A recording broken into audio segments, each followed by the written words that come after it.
All right. Happy Halloween. Yeah, we are recording this on Halloween. Ew, and we're not It's a dressed up, Sunday. but that's okay. I know. It's a Sunday this year. So I dressed up last night. Yeah, I dressed up last night. So what did you dress up as? Well, our theme was 90s themed for our Nice. party. So I kind of went as like a 90s stoner, basically. I had like my Nice. flannel and I had my dark t-shirt. I was wearing Converse, which unfortunately as I was putting it on, I was like, I think I just wore this to the grocery store the other day, actually. Yeah. So I know it's like super in style. So I went as Mia Wallace from Pulp nice. Fiction. So I got like a Nice. wig.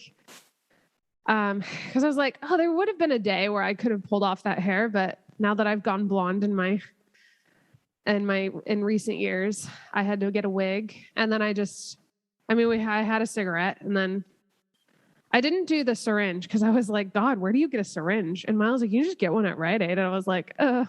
Yeah. And I just didn't have time, but it'd be really annoying to walk around with like something sticking out of your chest and then like I was that. Yeah. How do I adhere it? And so I just had like a bloody nose. And then at the bar, it was funny because people were constantly like, are you okay? Or they're like, super cute. You know, like they either got it or they thought that like I got hit. Like, yeah. Yeah. They're like, do we need to call the police for you? Like, are you okay? Your husband's the bassist, right? Your nose is bleeding. I'm like, yes. It's fucking Halloween, okay? All night, I would have just been like, oh my God. Just to fuck with people. Yeah, that would have been good. I should have done that. Yeah. No, it was good. It always feels weird when you like, you're always like, oh, you realize how much of like, maybe you would call it like an alternative lifestyle when you like don't have like a front stoop to like give candy. You're like, who am I? I don't even have like a I've lived in that come to my door. I've lived in apartments for probably like, God, from like early 20s to up until just a couple of years ago. Mm-hmm. Like London was my last place before this. Well, my parents were in there, but like, we live in a house now, and so we were out earlier like handing out candy to kids. Some of the costumes were so adorable. Oh. There was a girl dressed up as chicken and she really went for it. She had like a beak and everything. It was so cute. I've got like my Halloween nails. Nice. Yes. What was some of the other ones that we saw? We did see a Teenage Mutant Ninja Turtle, and I'm glad that those are still alive, that those are still around. Yes. Those are classic, yeah. Yeah, it was good. Nice. It's good. Now we've left the candy out for oh, good. Hopefully people to take with reason. We didn't leave a sign though, so as long as they leave the table and the bowl, we'll be happy. Yeah. It reminds me of the episode of Friends where she just starts writing checks because she gave all the candy away and she feels bad. Because like one girl told her she looked pretty. Yeah. Such a 90s thing too. Like, oh here, let me write you a check. What's your name? Like, yeah. It's like, God, I hope that check doesn't bounce. Yeah. Oh. Yeah. Well, so today's Gothic theme. Gothic. Yes. We're going to talk about Gothic literature. The genre as a whole. The genre, the artistic literary movement, essentially. Yes. So I'm the one who studied this a little bit more. So Bethany has graciously passed the reins to me. Melissa talking this episode, but yes. So I did give you some homework. Reading to do, some homework. I'm gonna be honest, I'm not gonna use that much. I wanted that so that you would have, so it wasn't just me speaking. I wanted to make sure like those were notes. Something that's like not wiki, Exactly. So when I had taken the class originally, it was a online class at Arizona State University. And so instead of lectures, instead of putting up like 40-minute long lecture videos, she would have kind of little mini videos along with what I sent you, which is essentially just like Word documents where she's written out kind of like what is essentially like an intro kind of forward to our week of classes, or a week of like studies. And so what I'm going to be doing today is we'll kind of briefly go over some of the information that was in that, but I've taken these three. Yes. We've got Dracula, Heart of Darkness, and The Strange Case of Dr. Jekyll and Mr. Hyde. And I'm going to be kind of pulling a couple of themes throughout. Look at you. You're so fucking excited about this. I am. I love it. Good. I don't want us to be limited to those ones. The only reason I chose those ones is because we are going to be reading for the podcast on separate episodes. We're going to be reading Frankenstein and Wuthering Heights. Yes. Which and so will naturally come up eventually anyways. Exactly. So I'm pulling some things specifically from these and I'll kind of expound on them. But then I want to make sure that like it's not just me talking. So definitely bring up Wuthering Heights and Frankenstein when it comes up. I'll pull something out of my ass. Don't worry. Okay. We've got masters. We know how to do that. I know. I'm not completely oblivious to Gothic. I didn't study it. For sure. But quick preface though is next season, hopefully, we will be talking about Romanticism, which is a bit more of like my favorite movement, art movement. And it's very similar in some ways to Gothic, but also they kind of worked in tandem in the 19th century a lot. And all of them were responses to the revolution, the French Revolution, the Industrial Revolution. So all of these things are just like colonialism, all that. So it's kind of exciting. We're going to be like doing like Gothic during like the fall, Halloween, the fall spooky time, and then Romanticism like in the spring, hopefully. So we're kind of be going backwards a little bit, so it'll be kind of fun. I think time-wise, yes, but mood-wise, I feel like it makes more sense almost. Yeah, no, it totally does. Yeah. Okay, so I mean, welcome to In Bed with Books. My name is Melissa. And I'm Bethany. And let's just jump into it then. Yeah. Okay. So like Bethany was saying, the Gothic genre in literary history emerged to like its peak as a response to Romanticism. Mm-hmm. So Romanticism is definitely early 19th century. And then Gothic is definitely the second half, but you do see, obviously, you see some Gothic novels popping up in the beginning and some of them later. Yeah, and that's because, overlaps. Like you said, it's definitely a conversation that's happening. Mm-hmm. They're kind of two sides of the same coin of like responses to globalization, colonialism, various cultural revolutions. And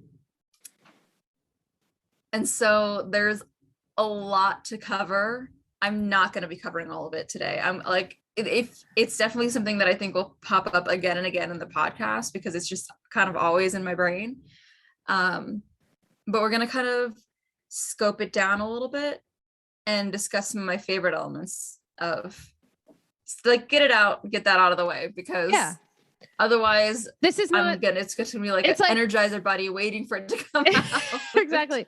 This is also like not like an official lecture. Like the whole point of like what we're trying to do, especially this season, is to just have fun with like academic subjects rather than feeling like ostentatious about it or just like, oh, we have to like feeling like a wrung out sponge about it. Yeah. Like we don't like we're not trying to get published or anything about it. Like we just want to talk about it because it's something that we enjoyed in school and it's something that we love to talk about. Yes. So. And like, it's nice to just get to talk about it in a way that's fun instead of like feeling like a professor's fishing for a very specific response out of you. Like we're by no means we're not experts. Yeah, exactly. We were just talking. I'm coming from having taken classes on this before and reading like, let's see here. These are like the Norton critical editions. They come with essays in them, critical essays. Yeah. And so like we're just getting engage with that a little bit today. Yeah. Just to kind of lift the veil a little bit, see beyond just the face value of some of these things. So a brief kind of description of Gothic. If you think about it as a response to Romanticism and as this kind of the opposite side, think of it as like the shadow of Romanticism. And briefly, like Romanticism, and I think go ahead. The shadow that you're referring to, Romanticism was kind of brought up by a lot of Romantic poets like Keats and Byron and Shelley. I'm really short of breath today, so it sounds like I'm about to cry all the time, but I'm not. But it was born kind of out of the French Revolution, which was all about feeling, and almost like a childlike idea of sentimentality and an expression of like emotions in the moment rather than reason, because they were coming from the 18th century of being like very much like a rational scientific. And so this was like this burst of like emotional, like feeling. The dichotomy between Romanticism and Gothic tradition, which arguably they aren't opposites. That's why I like to say they're two sides of the same coin instead. Reminds me a lot of Edmund Burke's Beautiful and the Sublime. Because the line between the emotional response to these things is what dictates it being romantic or Gothic, more so than like you think Gothic and you kind of see like the spooky house on the top of the hill and like the bats go around and you can hear the wind.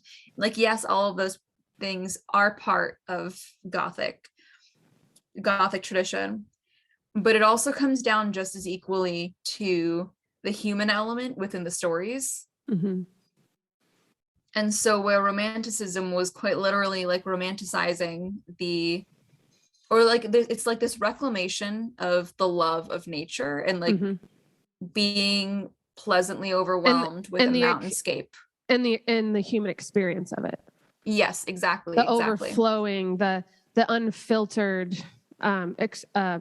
reaction. And I want to say it's Robert Frost, so please like definitely correct me if I'm wrong, but the line that's "my cup runneth over," like that's like a very romanticized sentiment, romantic tradition. So viewing then the Gothic tradition, the sublime, if we're using Burke again here real quick, the sublime is when you look at something or you experience something so overwhelming that it evokes a feeling close to almost fear, like this mix of like fear and admiration, or even adoration, I would say, which is why like the line between the two is so thin. And so you get stories like Wuthering Heights, where it's a love story, but it's also a dark love story. Like rereading, because I've read that one, I think a couple of times for classes, the parts that would sometimes be sublime, sometimes be like dark and kind of you feel taboo.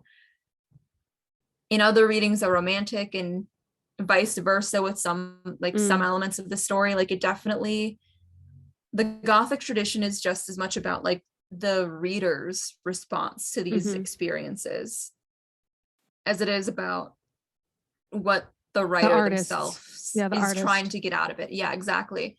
And I think that's kind of like a seesaw throughout all of these books, is what is the writer themselves trying to do versus what is the reader getting from it, which adds this kind of like meta layer of Gothic commentary on some of these themes that we're going to be talking about in a second.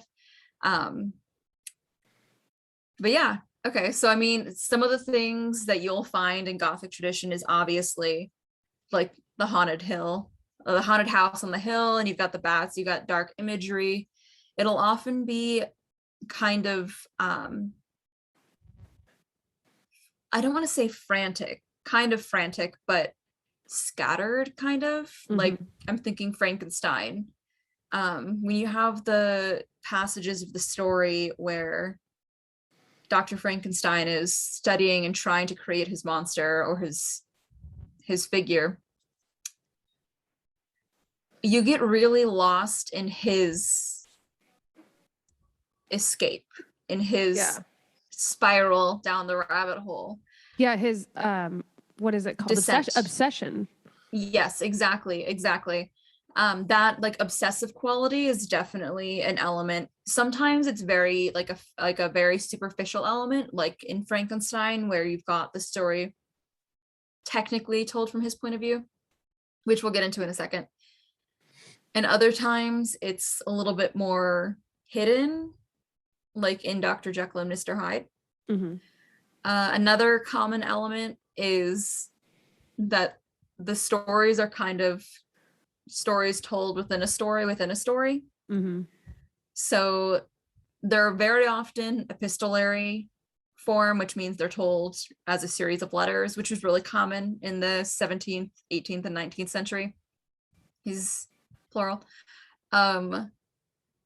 So again, with Frankenstein as an example, you've got the story starting, for those of you who haven't read it, it is nothing like the Hollywood movie, but you have the story starting on a boat near the North Pole, because at this point it was still believed that you could find like a paradise if you went far enough north, even though we know now it's just more ice.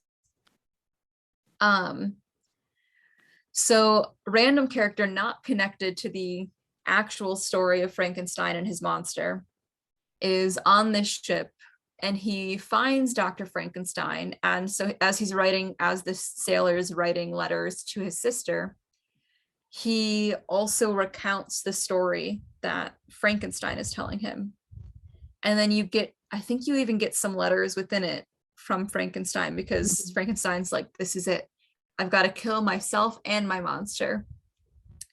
And so he's kind of telling his story as his like swan song, essentially.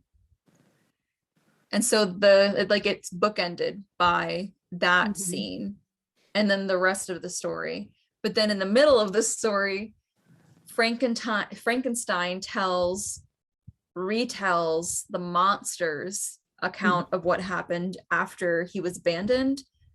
So it's the story within the story within the story.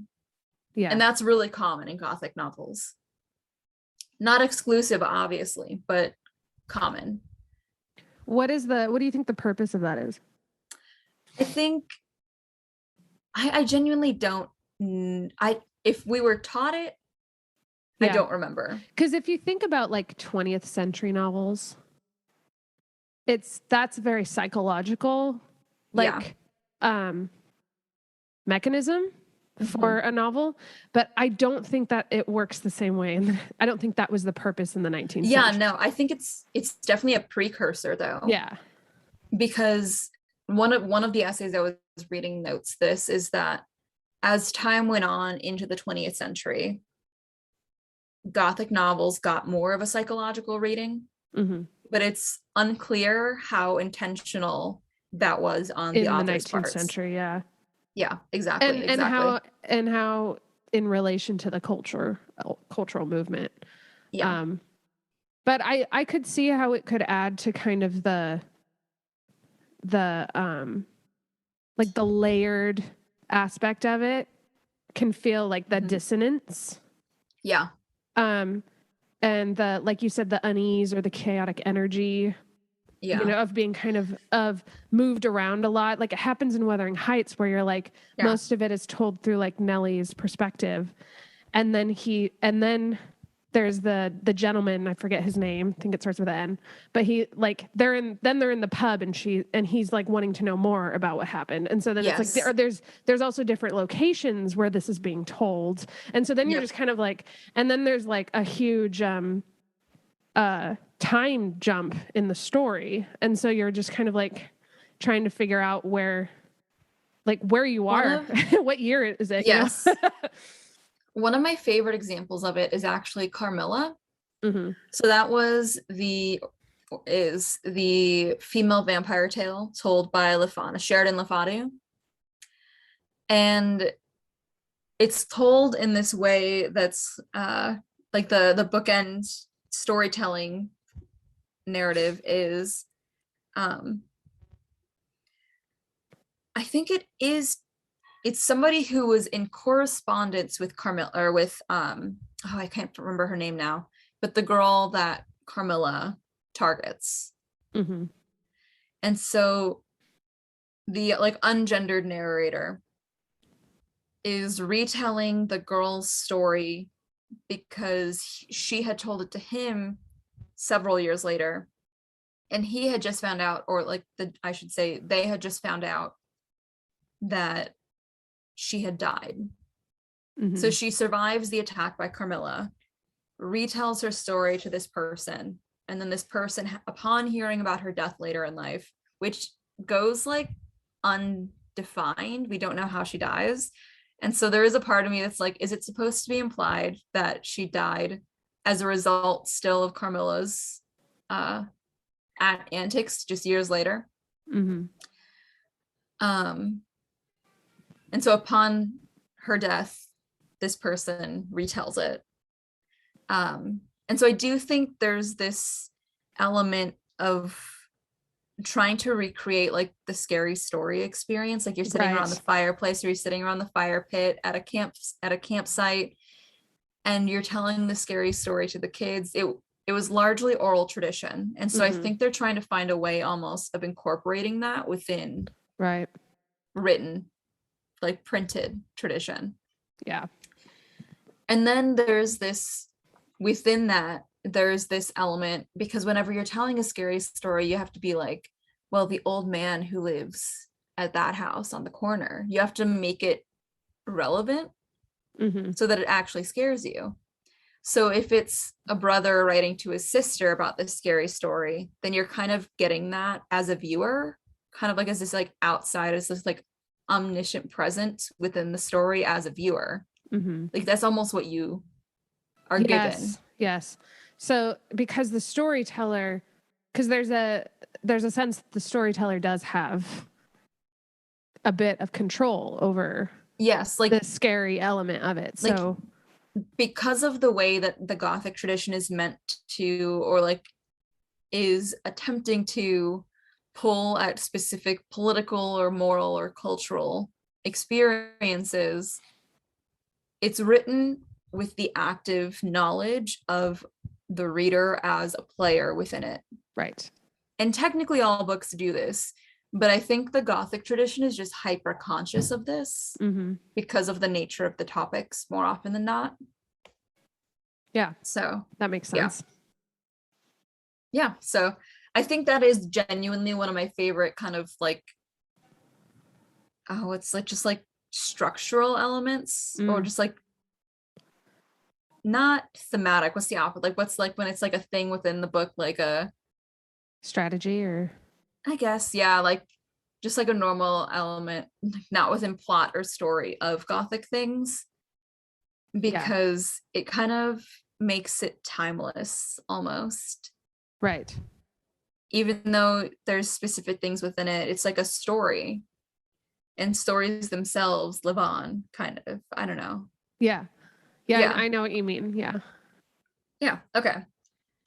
So jumping into the themes, one of the common elements of Gothic traditions, common thematic elements, if I were to just sum it up in like one word, is the other. And this comes up in a lot of ways, because what they're navigating at its core as like a culture is the, for lack of a better word, the growing globalization, their conception of the world. And so this has brought with it like a lot of issues, which arguably we're still like, not even arguably, like inarguably we're still dealing with today. And that's part of the reason these books live on the way that they do. I will kind of like later we can talk about modern uses of some of these things. So the two main ones that I found, let's jump in here. Going first, reverse colonization. So this is coined by one of the critical people within the Dracula Norton edition. And essentially what reverse colonization is exactly what it sounds like. It's popping up in specifically, so these two were late within the Gothic tradition, later 1800s. So this is a good couple centuries into English colonization. This is firmly within the middle of England as an empire. It's like you've got Victorian period. She would have been leading up to having her like Diamond Jubilee, which is just a big party where she celebrated about how much they've pillaged Africa up to this point. Disgusting, but we'll get into it. I have read Dracula more recently, which is why some of this is fresher. And I would argue that actually The Heart of Darkness is a much deeper text, even though, as you can see, there's like a dramatic difference in size. Yeah. So we can I'll start with Dracula a little bit here. So there's a couple of main ways that this reverse colonization pops up. So, and I didn't actually know this, I think I did. I had forgotten until rereading this essay, is that until Bram Stoker's version of Dracula, vampires within the literary tradition, so like in Carmilla, in Polidori,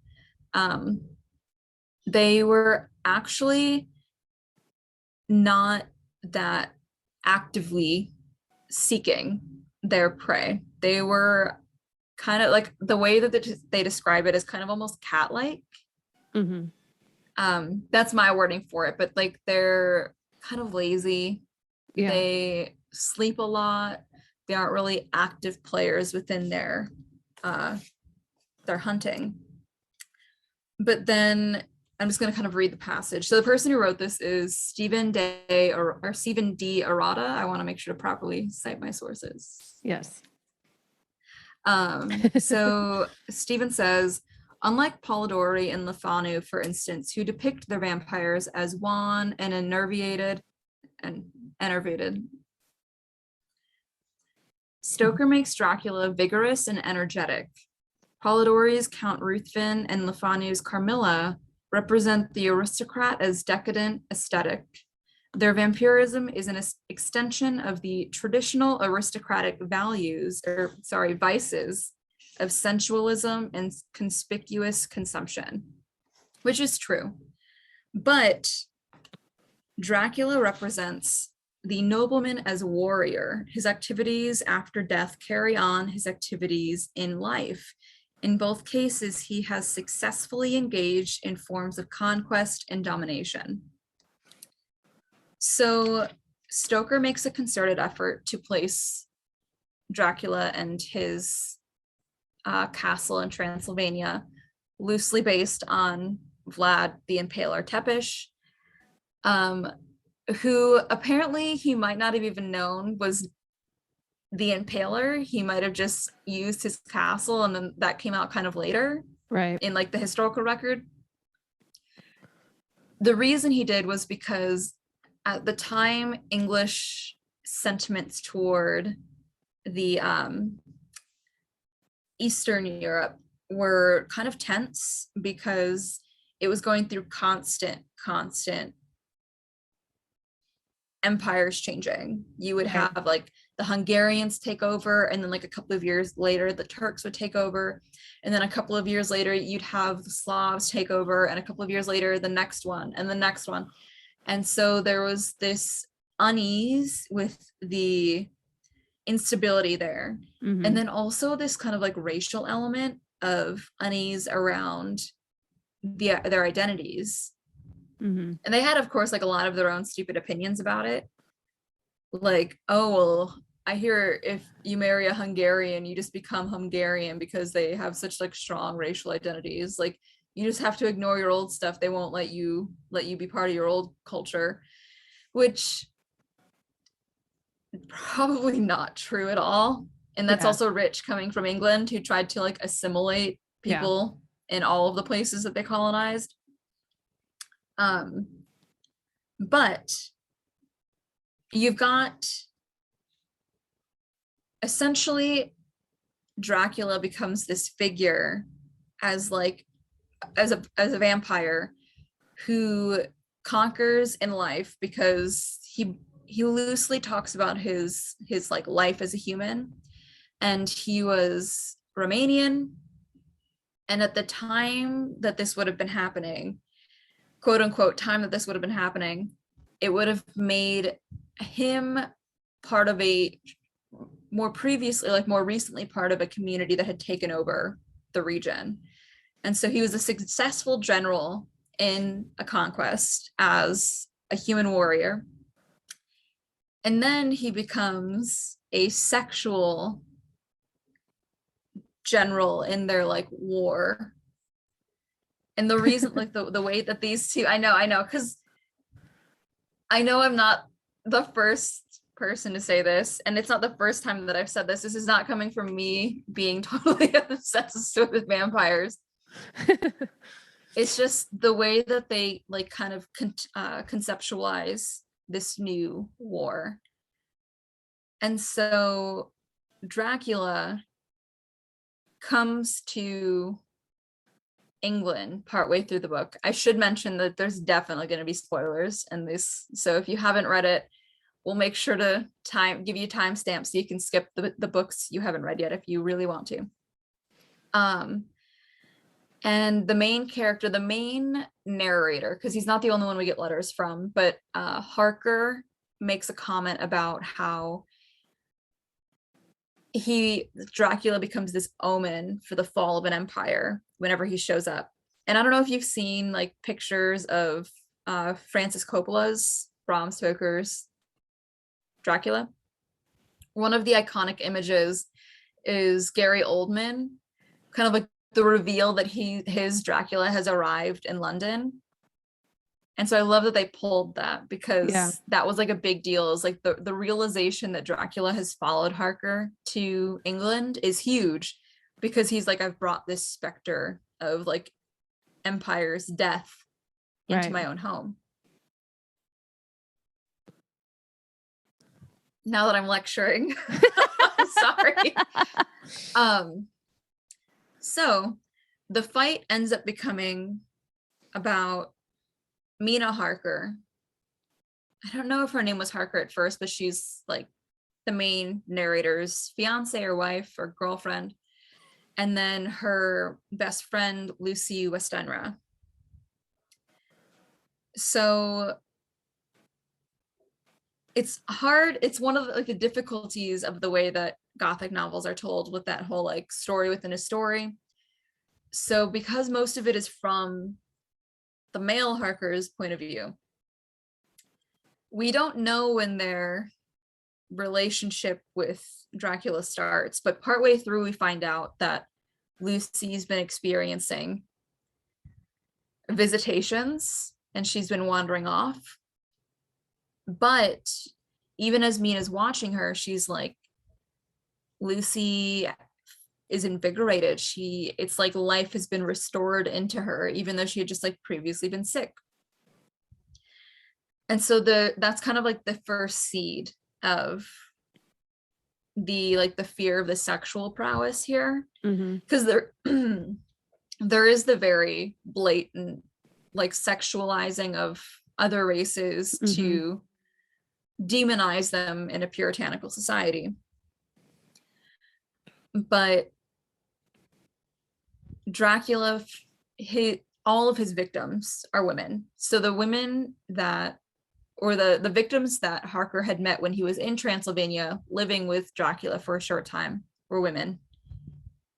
And they're loosely described as being like of various races. So what the author in this essay coins it as, or what the term he uses for it is called de-race a nation, Mm-hmm.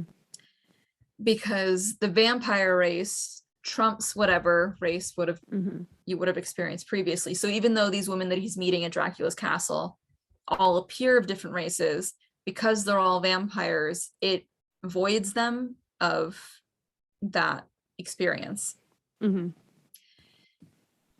And so he goes to England and he attempts the same thing with Lucy and with Mina. And this is where it gets really interesting, though, as if it wasn't already. But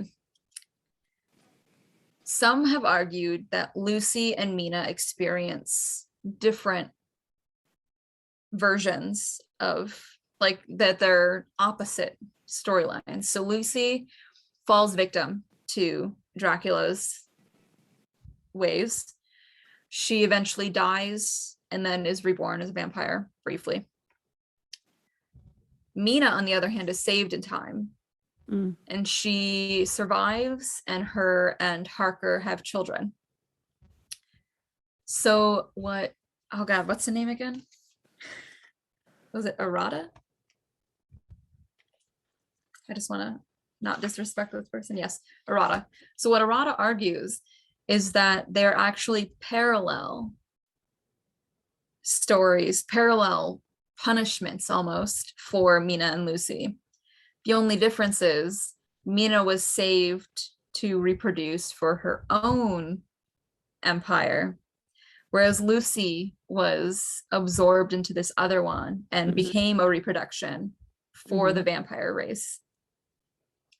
So inadvertently, and like, this is one of those things where it becomes what the reader gets versus what the author intended, because it's, so for a little background, Bram Stoker was a transplant to England from Ireland at the same time that Ireland was getting heavily colonized by England. And his personal writings make it a little unclear. His personal writings and also some of his actions make it a little unclear on how, like, which side of the argument he fell on when it came to like the consciousness of like England as a colonizer. So it's a question about whether he's trying to make an argument for like, look what you're doing to other people, and I can only tell it this way so that you'll understand, versus look what the threat is from Eastern Europe. So it's like, kind of, what was the purpose, or like what kind of like what level does it end at? But hold on. Repeat. But Mina and Lucy become these vessels for the continuation of the empire. It's just the question becomes, which empire do they get to help continue on? Right. So in the end, they vampires, or the, yeah, in the end they do like defeat Dracula and they kill all of his like ladies. So they defeat that vampire, or that empire. But the kind of like subversion almost of making England the victim in the situation, but knowing that England is the perpetrator, that England is the Dracula to the rest of the world, is very interesting. It's a very kind of like, they're like, England would have read this, people from England would have read this story and been like, yeah, I mean, Eastern Europe is terrifying, who's even ruling it now? Yeah. And then like Stoker could have been sitting there like, yeah, that's wink wink what the story meant. Definitely not that you are Dracula. So I mean, the Gothic tradition does do what a lot of other books do, especially during the 19th century, which is like undervalue women. And so I do like Arata's reading where he's like, it actually inadvertently talks about the importance of women in the like the literal like offspring reproduction, but also the like cultural reproduction of the empire. Right. Like, we are essential to its survival. And I love that so much. Yeah. Yeah, Okay. that's cool. Yes. Okay. So let's see here. Oh, so then with Heart of Darkness, again, I don't have as much to say on this one, and that's not because like Heart of Darkness doesn't have the things to read into it, but because this seems to be like a broader theme within it. There's not quite as much to delve into. But I mean, it's pretty much just like plot related. The plot of Heart of Darkness is that Marlowe, this character, goes to Africa, and he's meant to go on this trip. And throughout the course of the novel, experiences this kind of return to what has unfortunately been termed like savagery, but is essentially just like he's left the fetters of his culture and he's left to his own humanity, which a lot of people don't like to be exposed to. And so Dracula and Heart of Darkness kind of approach this reverse colonization differently. And I would say Heart of Darkness does it in a much less refined way sometimes, in a much more like racist, racially driven way. Where Dracula is about Dracula coming into England and attempting to topple that empire, like literally the empire. Heart of Darkness is much more internal. So Marlowe goes into Africa, he goes into the other country. And the other country, instead of like I mentioned a moment ago, like the myth of assimilation, instead of him having to blend in, or instead of like one of the Africans like going to England and having to blend in there, and like why he can't assimilate there, it's like an inverted. Yeah, it's like the fear that these men are going to Africa and losing their Englishness essentially, which is really just like aggressive puritanical values.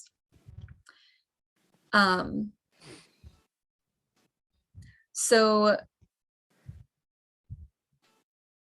okay, hold on. There's a quote in here. This is just from the forward. This one didn't have part. So part of the reason that it's shorter is because it doesn't have quite as many critical essays. But one of the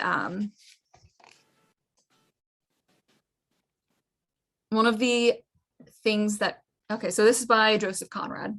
So one thing that Conrad had said in just like a letter to somebody, because all of these authors have publications of all of the letters that they hoped would stay private. Yeah.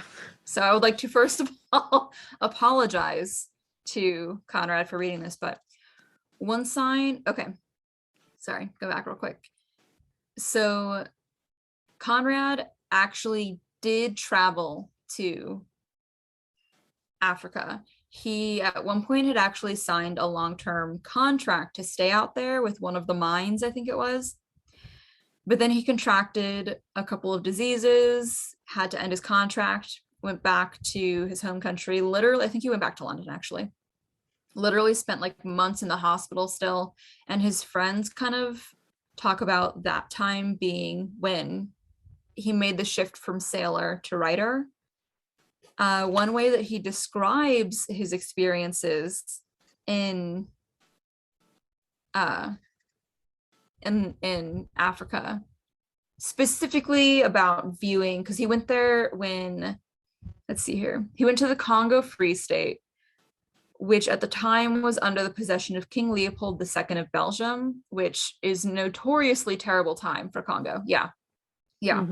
And so he says it was the vilest scramble for loot that ever disfigured the history of human conscience and geographical exploration, which, again, having the hindsight now that we do is still arguably true. So during his illness, he kind of had like I don't want to say coming of heart, I guess, but like a lot of time for introspection. And so what the person who wrote the foreword says, because they are not properly cited here, one sign of its changing character is that Marlowe, predominantly a detached figure in part one, becomes with his journey upriver an involved participant, increasingly excited, feverish, and panic-stricken.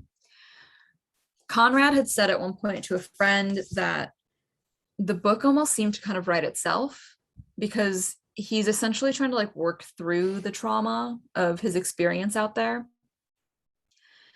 And so, like we had talked about a few moments ago about the psychological aspect, while not necessarily explicitly intended, maybe at first, has definitely like emerged. The reason a book like this would be so easy to write is, again, so he's like working through this trauma. This is written several years later. The visceral nature of some of these scenes, like I don't recommend this to the faint of heart, genuinely. Mm-hmm. Shows just how still prominent that was for him. And the time distance between, like the time gap between his return and his return to health, because he did actually experience health issues for the rest of his life because of that.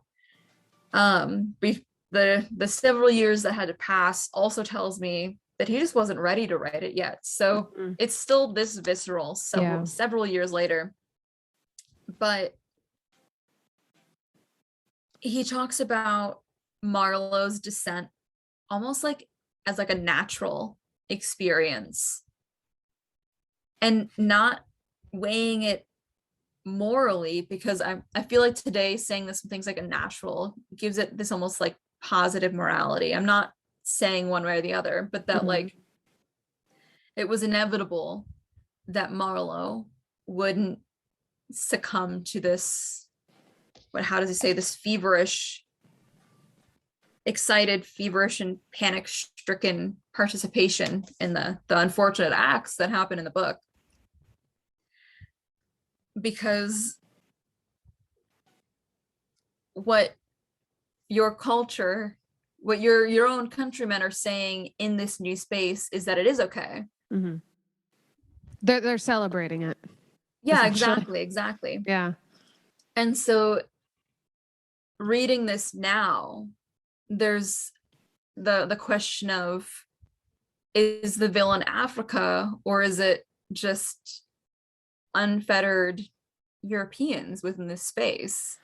Well, the fact that I wouldn't say assimilated with the Africans, but exactly. He didn't assimilate, but he was a participant, like you said. Well, because he doesn't participate with the Africans. He participates with like the Europeans' vile acts. Yeah. And so that's why, like, okay, so again, another loose spoiler. He has been he's been following this man named Kurtz. Mm-hmm. And at the very end, Kurtz is the one who like assimilates into the African culture. He owns enough things, he's made enough whatever in order to like kind of rule over this small society. And what I would argue is that the villain, or like the specter of colonialism, is what did it, not the Africans. Like, because not like why would they just cave to like this guy who's not from where they're from, in terms of like putting him in a position of leadership? Like Kurtz as a symbol is colonialism. He enters this space and makes himself the ruler, even though he doesn't know. He can live there his entire adult life. He will still just be this European implant, though. Yeah. And so he like, well, some and maybe even Conrad, I don't know specifically, would argue that like we shouldn't be mixing. It's just saying that you shouldn't be mixing with other cultures. What it's actually saying is maybe don't go in there cause atrocities and then claim power over them. Yeah. Like, it's a very kind of superficial, I feel like, message in the story. Yeah. But yeah, this one deals with colonialism much more head on, I think, than Dracula does. So, yeah, well, and there's kind of a sense of, I don't want to say autobiographical, but there's definitely something based off of real experience. Yeah. Being the white man going into Africa, like, and then seeing, so like, yeah, he didn't make friends out there. He was like disgusted by what he saw. Yeah. So yeah, exactly. Okay. So then real quick, since like I guess I don't want to have to do it all at the end, but some ways that these things still show up then in modern forms. And it's not always Gothic. Like I said, these things aren't exclusive to the Gothic tradition. They're just common within it. Yes. One, obviously the vampire trope. Yes. That still exists. And the fact that Francis Coppola's Bram Stoker, his, like, I think it was in the 80s, either the 80s or the early 90s, his Dracula was so popular really proves how much we enjoy the story. Yeah. But Heart of Darkness does something that I think Conrad definitely didn't realize, because he does say to one of his friends in one of the letters that he thought it was just a story that fit their time. But let me look this up real quick. I should have looked this up earlier. Let's see here.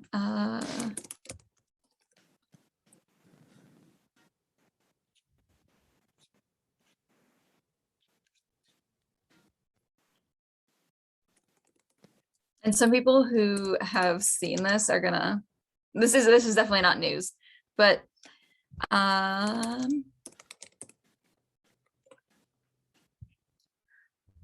in what year did this come out? 1990. No, dang it, wrong one. Hold on. Okay. Well, the movie is Apocalypse Now. I'll do that. There it is. So 1979, Martin Sheen stars in Apocalypse Now, which is set in like the heat of the Vietnam War. Basically the same plot. Mm. And it also still made entire sense based on the Vietnam War. But it's just Heart of Darkness. Yeah. And so where Conrad is thinking his story isn't going to be like a timeless tale, it is. It ends up being that way. Yeah. Because unfortunately, humans never learn from the past. And then more recently, just as a kind of general Hollywood thing, I don't know if you've probably noticed this, but Hollywood has this general habit of making like the villains of any story, whether it's like an action movie, a comedy, like a spy thing, the villains of those stories are always whatever political world power we're fighting against. Yeah, like so the Russians. Yep, after 9/11, you would get a lot of like Arab looking, Muslim presenting people. In like the 80s, it would have been China and Russia, all that kind of stuff.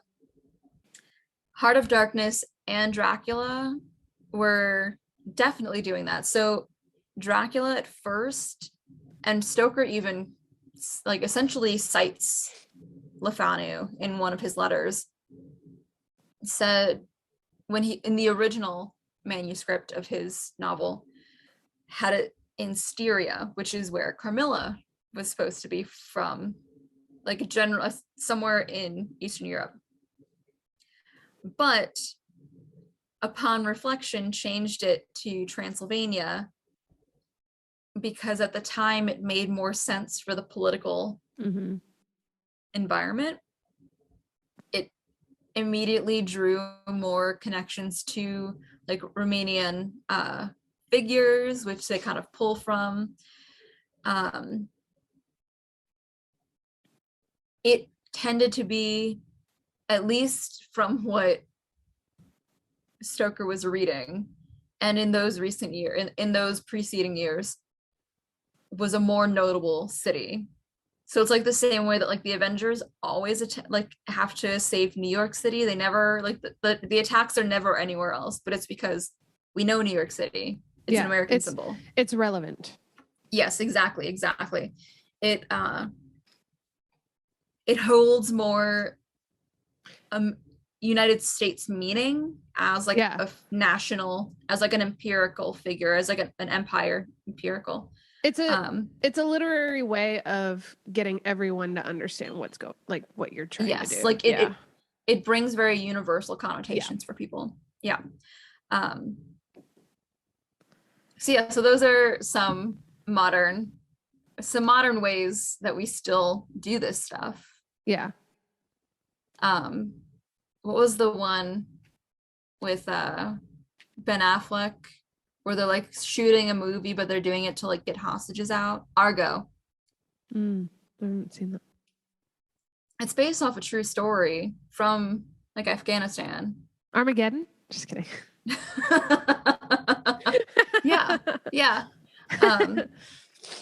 Yeah, like those stories are the ones we end up telling because we're so eager for this kind of war stories, for these politically relevant fictions. So that is the first major theme that pops up, that kind of not continually within all of them, but it's repetitive. So the two main themes that I pulled out from the other is this external one. So something outside of your culture, something outside of like the English Empire or the European Empire, I should say, since I don't think Conrad was English.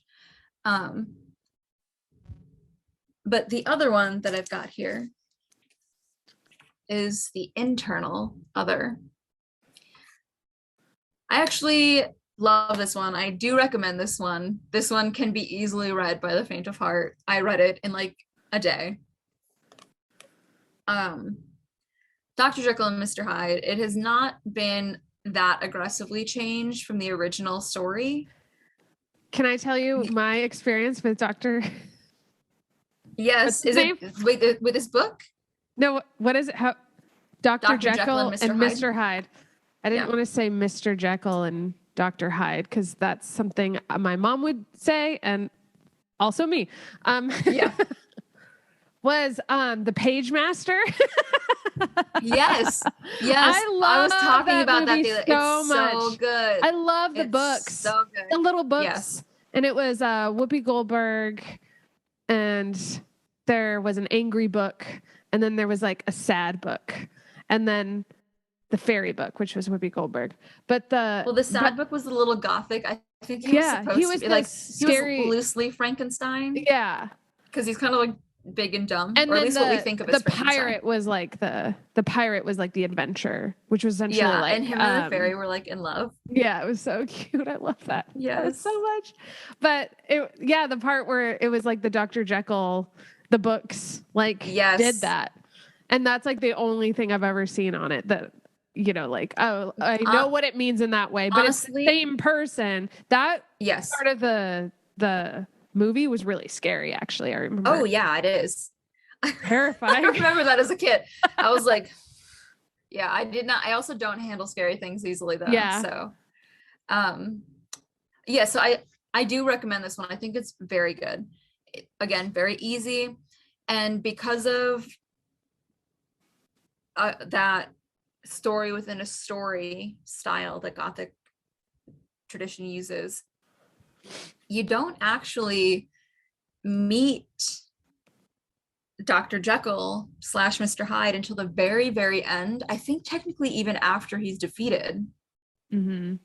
So you're getting all of it kind of told as his friends are trying to figure it out, trying to figure out like what's been wrong with the doctor lately. He's been acting really, really strange, really distant. So let's see, who was the writer of this essay? Catherine Linehan. Oh God. How do you spell Just it? what I need. Linehan.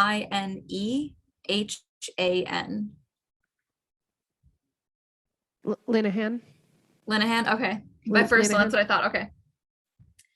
So for a little background then on Robert Louis Stevenson, great writer. He also did Treasure Island. Mm-hmm. Fun fact. So maybe the page master just really liked Robert Louis Stevenson. Yeah. Maybe it was like subliminal messaging. We just needed to read all of his things. Yeah. Which I would agree with. He's a good author. He was raised in a highly religious society, or culture, I should say. He was raised in Edinburgh. I don't think it was entirely reflective of all of Edinburgh. It was just like where his family was from.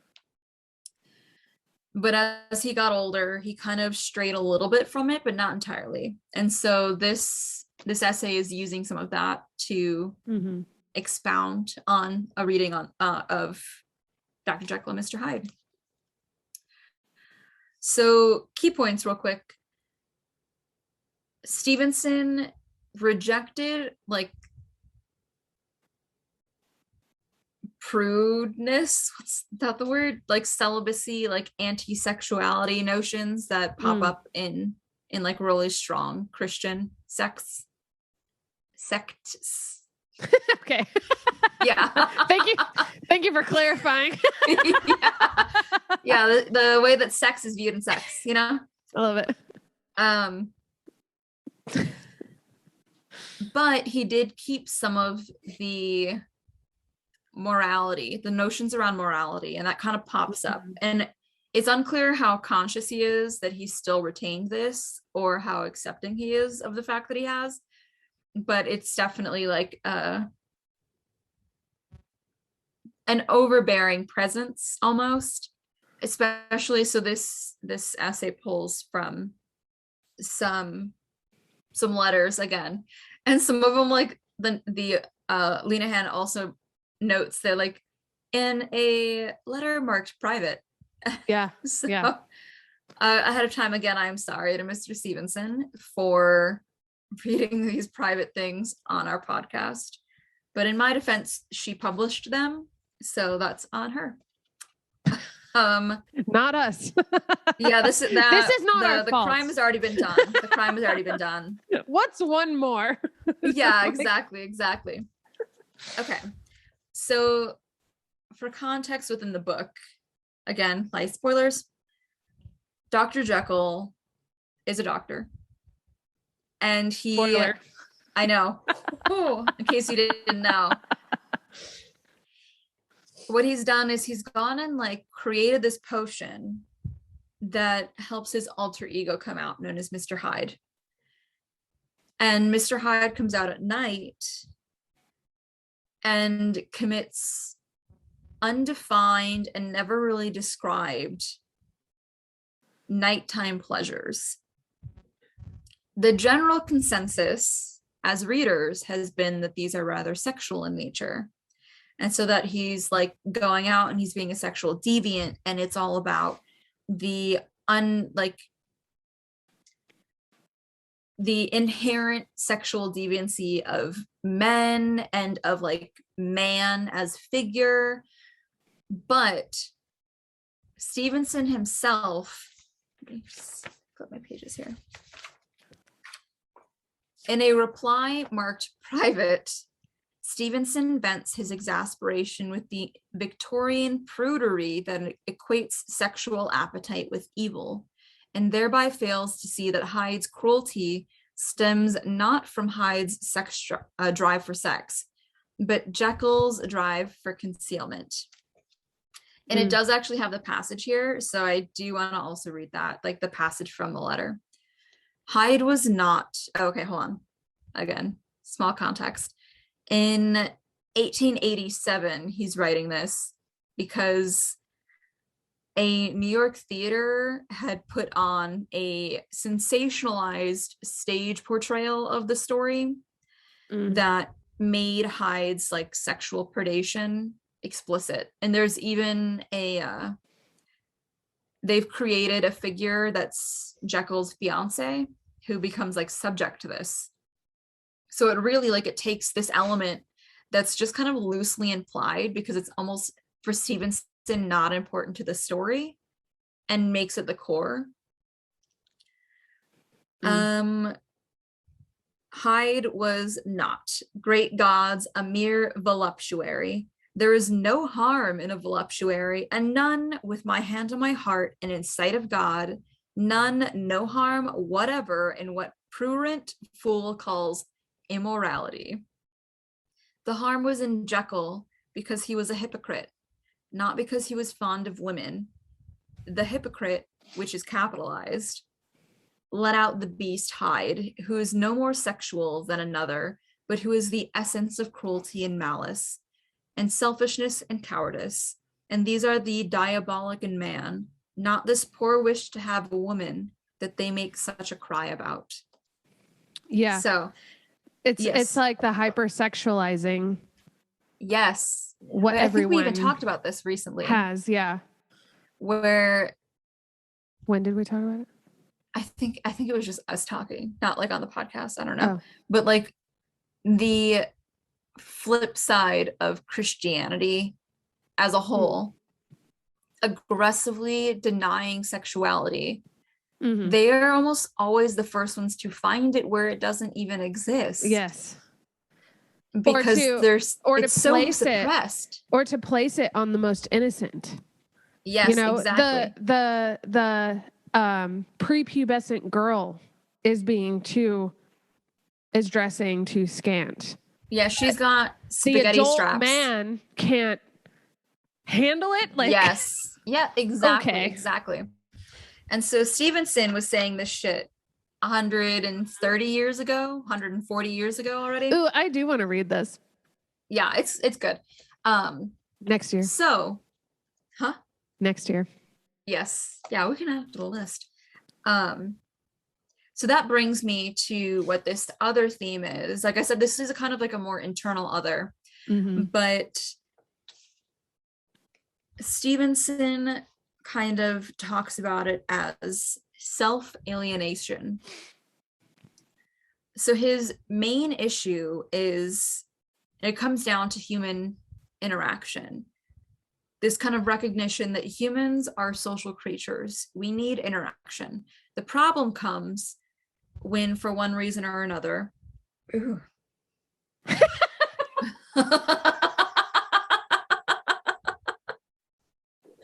I feel like we have to leave that. I can't talk about like, I know like we can't talk about like hiding part of yourself and then just like cut out a part of me like half burping. It popped up. I ate a whole Chipotle bowl earlier in my defense. Just like slight hangover things you have to do to recover. Yeah. Like your appetite's finally back, so you just eat as much as you can. Yeah. Oh God, where was I? Yeah, I love when you adjust your glasses. You're like,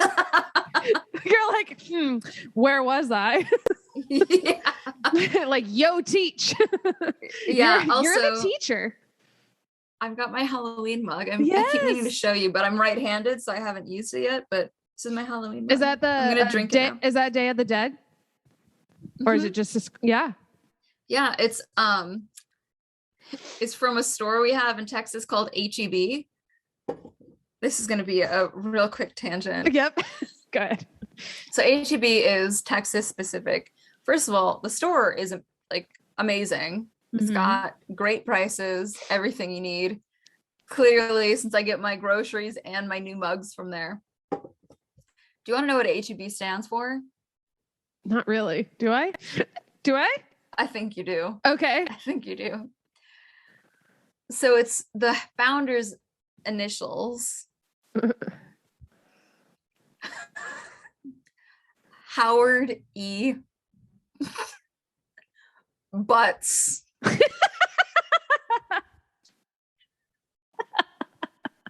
That's it?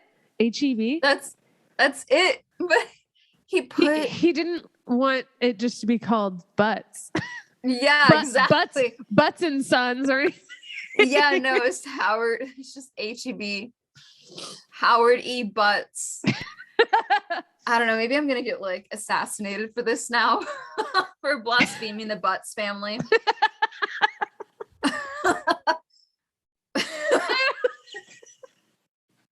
I think.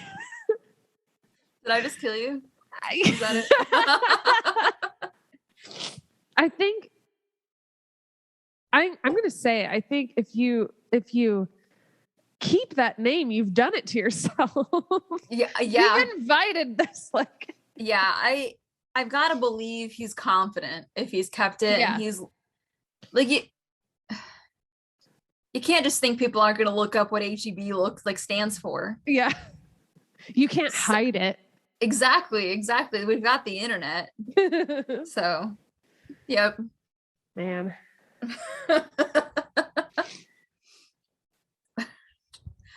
So self-alienation. Yes. In an earlier essay, let me see what year this was published real quick.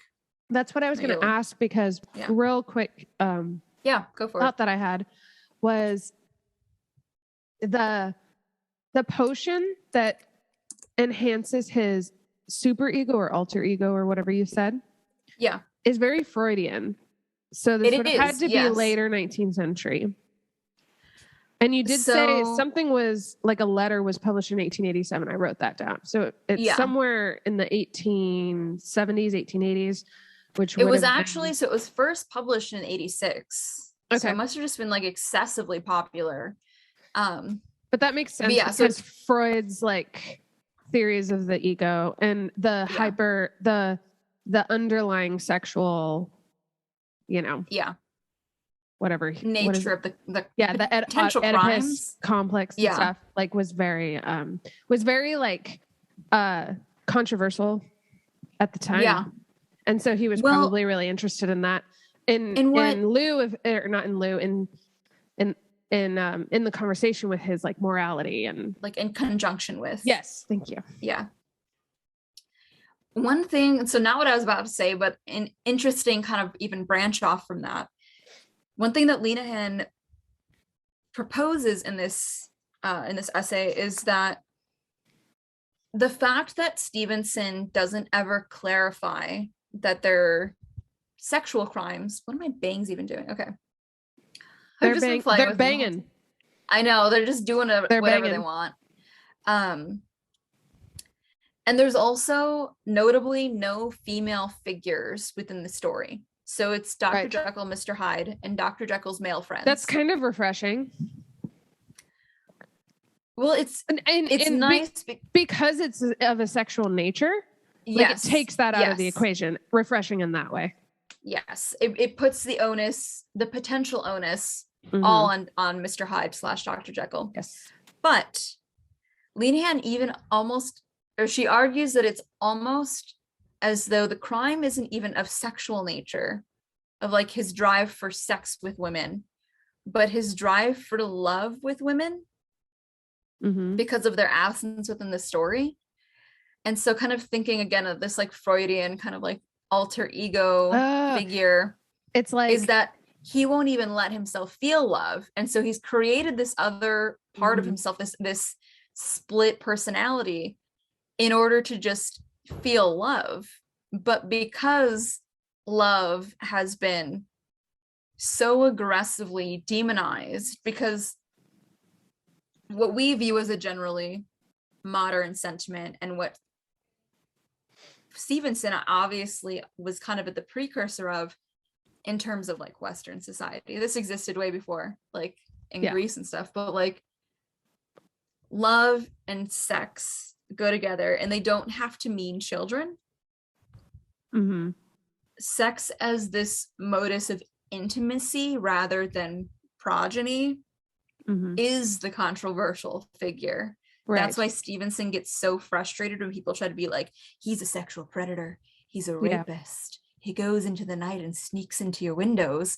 It's like, no, like Stevenson didn't intend that. The intention is that Jekyll is so hard pressed to not feel these feminine things, this intimacy, that he's created this whole other figure, that Will, that's able to express that. So yeah, I like that you made that connection too. Yeah, it's like the toxic masculinity is keeping him from just, it's like, hey fellas, is it gay to love your girlfriend? Like, yeah basically. Well, it's almost like the absence of women is its own comment on women in the role. Yes, like in his battle within himself, right? Yeah, of like so finding love. We're being told this story from the community of people that Dr. Jekyll exists within, right? And so it's this community that has caused him to think that he has to do this self-alienation, which I think now today it's more closely like doubling, where you kind of have different parts of yourself for different people and for different environments, because you cater it to whatever. Well, and there's different spaces. Yeah, exactly. And so there's no women in that space, which tells us that that space that he typically exists within does not welcome women. And so what Dr. Jekyll has learned is that in order to be an upstanding person within this community, he needs to eliminate the part of him that needs women. Yeah. One thing that I was thinking as well as I'm reading through this, because she kind of expounds a little bit on his conception of self-alienation. Let's see here. Where are we? For all his rebellion against puritanical prudery and hypocrisy, and for all his interest in a secularizing reconsideration of Christian theology in light of Victorian science, Stevenson retained from the Scotch Presbyterian of his Edinburgh childhood a large burden of concern about the way small sins could grow into large ones if left unvisited by the eye of conscience. And surely habitual hypocrisy invites just such a drift from responsiveness to soul and conscience. A public image of sanctity becomes an alibi to the self from the self, a shield under which fault can breed and fester undetected. So,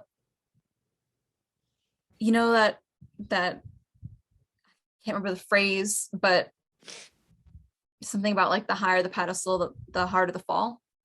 So when you think about, like, I'm gonna tie in the modern kind of conceptualization a little bit early, but think about when a celebrity suddenly becomes America's sweetheart. My favorite example is Jennifer Lawrence, because like overnight she was a sensation. She was relatable, she was fun, she loved pizza, we all loved her. She was not super skinny, so she was a little bit more relatable. And then she said just like a couple of questionable things, which I agree, they were questionable. She did a couple of questionable things, and just like that, like overnight, her like approval rating plummeted. Absolutely plummeted, because she had created this public identity, which all celebrities do. Like, this is not exclusive whether to her. they just, really intend to or not. Yeah, it's just the nature of being a public figure like this.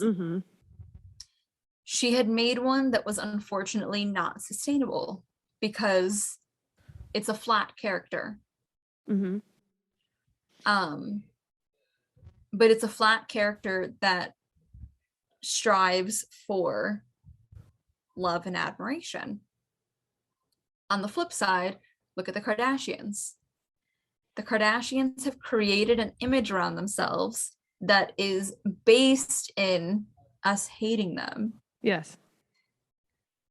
They don't care because they get clicks, which, like, mad respect. You're playing the game. I'm not like, don't hate the player, right? And so rather than creating this kind of alibi of the self from the self, like Linehan says, they've created this, what is essentially just their life 24/7. Mm-hmm. Anytime anything goes wrong, it is part of the script already. We all knew that eventually Kim and Kanye were going to get divorced because that is the script that has been written. And so it doesn't ruin their image in the same way that, like, America's Sweetheart, not just like, yes, Jennifer Lawrence, but whenever you have like a child star become like a sexual figure suddenly. Well, the nature of the image that the Kardashians have created is their reality. Yeah. Like, that is the nature. Like, they started that reality show like pretty early on. Like, was it like 10 years ago? Like, it's been on. I remember watching it when Netflix first came out. I was like, sweet. And I I got really into it because it was 10 years ago, and that's what you did. And so it was their image was able to evolve. Yes. In a way that worked. Because that is what was the nature of was the nature of their of whatever showbiz or I'm trying to think of like a male version, because generally what you get with, like, I guess, male celebrities is the heartthrob. So like George Clooney is kind of a good example because he was the Bachelor for a very long time. He was Hollywood's Bachelor. And then one day he got married. Mm-hmm. And it was news for like years even after he got married, because it wasn't a bad thing. And I'm sure there were plenty of like moms who were very angry over it, even though they were married with their own families. But it touted this line because it ruined his, and I say ruined loosely, but like it ruined the persona that the public had created for him. But it also abided by our generally, like, our core as like a country, our unfortunately core Christian values, which is that you should aspire to marriage. Well, I have a few good examples of male. Yes, go ahead. That. Ryan Gosling, he was a heartthrob, but then he took on some really interesting roles and became not just a heartthrob. He became multidimensional so that men liked to watch him as well. Yes. There's another version of this. Fuck. I can't remember, but Ryan Gosling is one example. I would say Daniel Radcliffe. Robert Pattinson. Yes. From Twilight. Because then we just fucking watched The Lighthouse, and it's like he's incredible. Wanted to shed that image, yeah. And he's not a sexualized character. Yeah. What I find interesting is that, like, and this isn't like I'm having this thought for the first time and nobody else has had it before me, but like, generally speaking, I arrived at it originally. Yeah, I arrived at this thought first. Generally speaking, when we're talking about celebrity, when we're talking about this self-alienation that celebrities kind of are forced to do as public figures, when they're broken, more often men are accepted in their new form, whereas women have like a fall from grace. Are dejected, yeah. Yeah. So when you get like the child stars, because Ryan Gosling was a child star. Yeah. And granted, he didn't have quite the same like post-child star experiences that Lindsay Lohan or Miley Cyrus had, or Britney Spears. But that's because he was accepted as an adult as well. Mm-hmm. Generally, we didn't have to see his transition. We accepted his transition from Mickey easier, Mouse Clubhouse. Yeah. To it's like, easier to see the man in the boy chap, you know? Yep. That transition is so much easier for everyone, apparently. Yeah. But like we talked about earlier, just how it's like the juxtaposition of like hypersexualizing the prepubescent girl and then not allowing her to be sexual when she's ready, and then like her sexuality becomes a definition of her becoming a woman. But at the same time that we're still rejecting her own expression of that sexuality. Yeah. It's kind specifically like Miley Cyrus. Yeah. Like we were talking about that one, like the other day, just how when she comes out of the Hannah Montana motif and like wants to be like a woman, she went through like a crazy time because everyone just wanted her to be a child. Yeah. They were like, no, you're Miley. You're still Miley.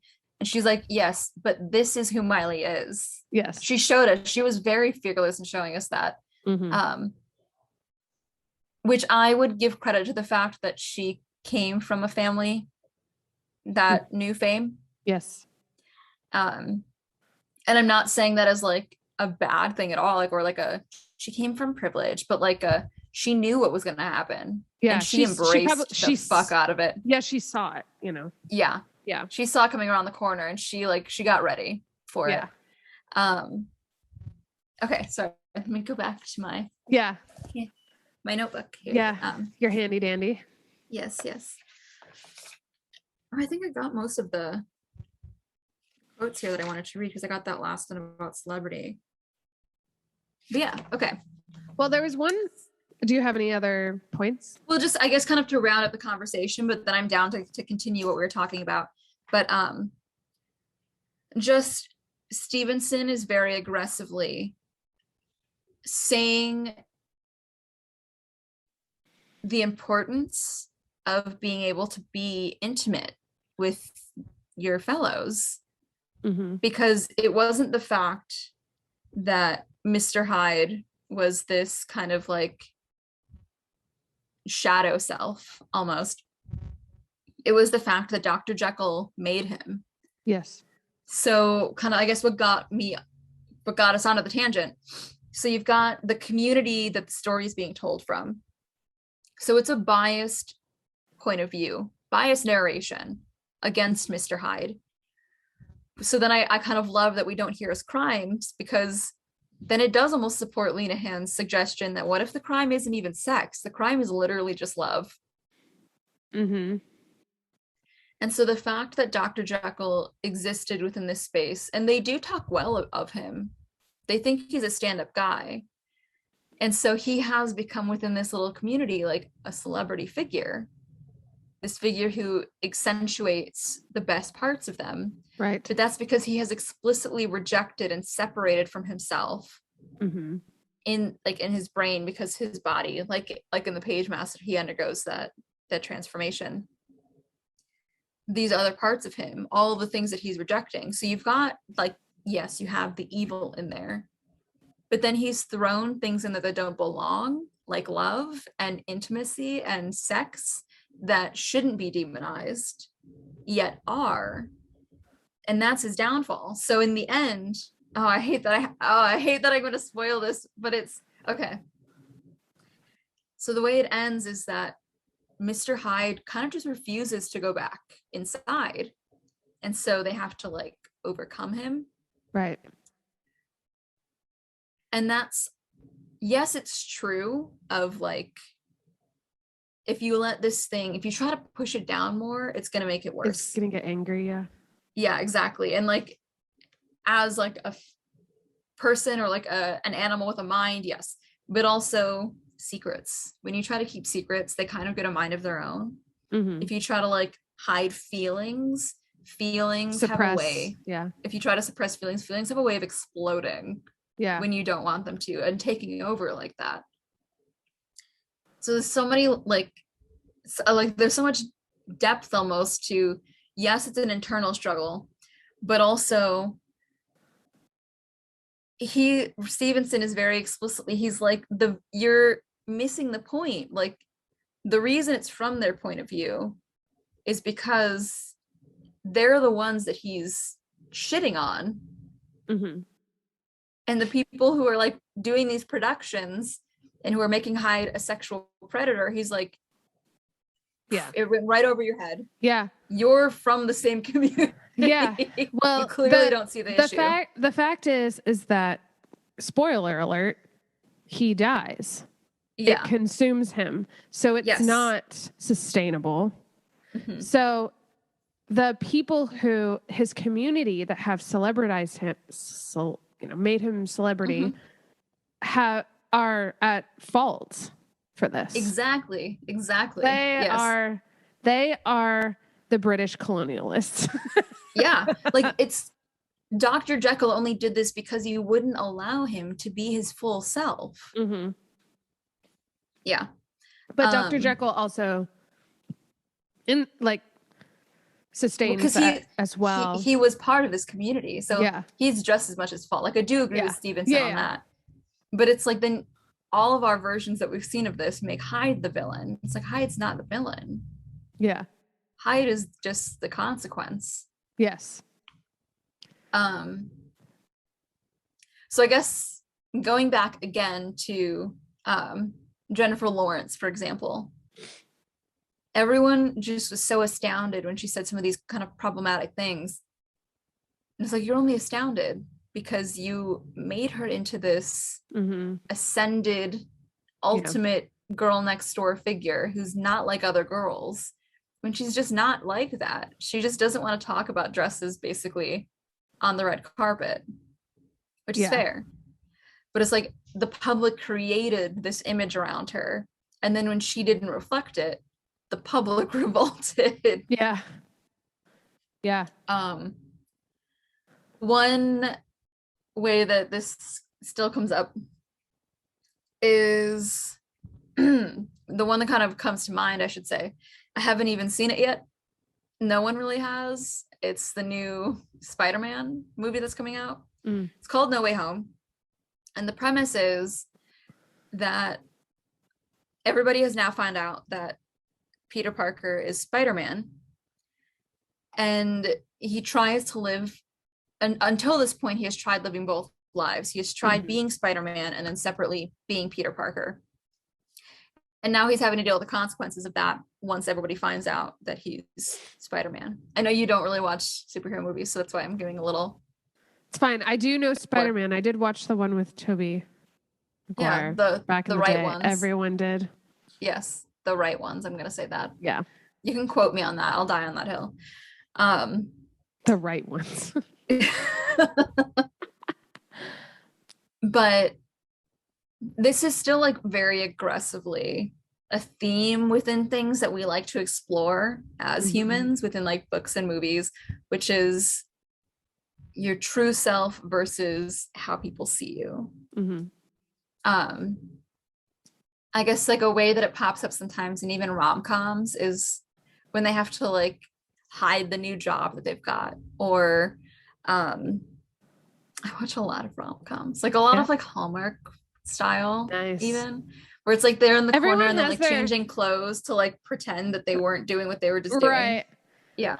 We all have our like cheesy things we watch. I was gonna say social media, like 100% is a huge like one I think we all kind of struggle with. Especially when you think about that element of, it wasn't Jekyll as this kind of isolated figure who did it. It was the culture that he exists within creating the need for it. And so like social media is that culture. We create our personas for online. Even as much as like every influencer wants to talk about how candid they're being, half of it is scripted. And that's coming from like two people who are like trying to navigate, like, we're still early in the podcast and in bed with books, and how do we like who is my Mr. Hyde? Who is my online persona? Or is my online persona the Dr. Jekyll and I'm Mr. Hyde? Like which is, it's a very borderless kind of concept. Mm-hmm. I'm bringing up the thing you sent me. Okay. Because there was something in it that was interesting to me that I wanted to bring up. Yes, and add to the conversation. Which was the Byronic hero. Yes. Which I think was very interesting, which I vaguely have heard in the past, but haven't really known what it was. And give me a minute. Okay. And find it. Actually, do you want was to it in the room?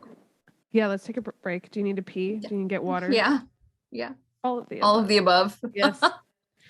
I think it was in the Romanticism one because it's by Byron, so maybe it's not Gothic. Yeah. Would you say it's a Gothic thing? No? I think it pops up in there because if I remember correctly, we talked about it when we did Wuthering Heights. What do you mean when we did? Not us, sorry, in the class. When we did Wuthering Heights in the class, I think we brought it up. No, yeah. Heathcliff's a Byronic hero. That's what it said. Exactly. Okay. While you find that, I will be right back. Okay. Did you find it? Yes. Okay, cool.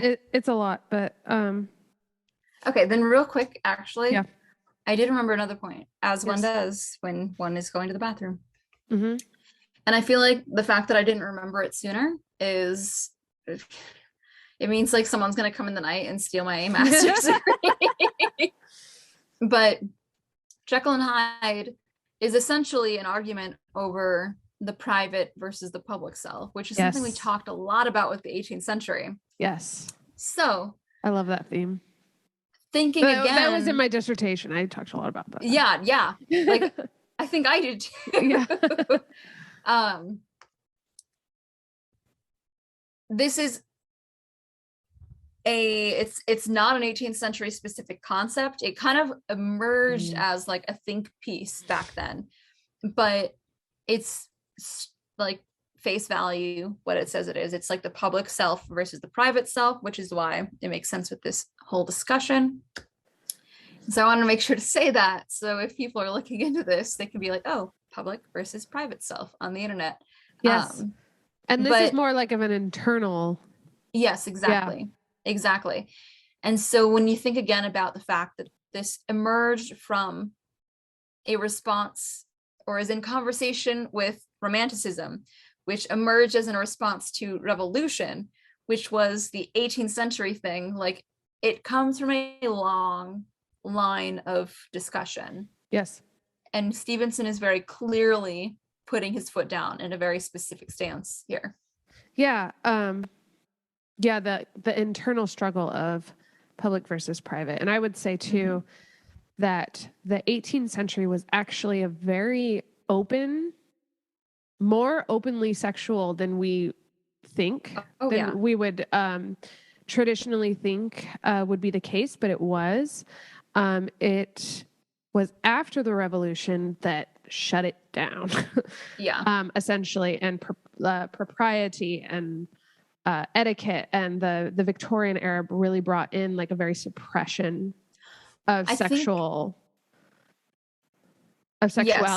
And people dressed, in the 18th century, people, women's bosoms were all over the place. But well, that's what I was gonna say is like, I feel like in the collective kind of mind space, like the collective cloud of our brains, generally we think of 18th century, but we imagine Victorian. Yes. They've been kind of conflated. Yes. And unless you explicitly learn like the differences, I agree. We're more generally thinking of it. Yes. Because we think that, I think we generally like to think of time as linear, and it's like, and it gets progressively better. Yeah, and progressively Victorian going up. Was not as long ago as the 18th century, so the 18th century must have been really buttoned up, and that's not the truth, because like we've said with like Romanticism and things, is that the globalization and colonization, and even consumerism and the revolution really brought in like the industrial era, which like created this like almost like nervous energy of like what's happening to our world, a need for more control. Exactly. And so whatever, Byron dies and like a new era comes forth. Yes. I remember Ian and I went to a romanticism lecture, and I was so sick and I coughed through the whole thing. I felt so bad. But she was presenting her research and her essay about how like the end of the Romantic period and how it's like so it's different for every like historian.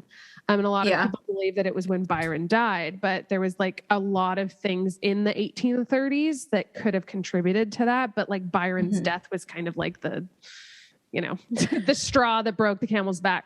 Yeah. And then it just became Victorian, and it was just very, very, very buttoned up, very conservative, because also Queen Victoria, like you were saying, was like the beginning of imperialism.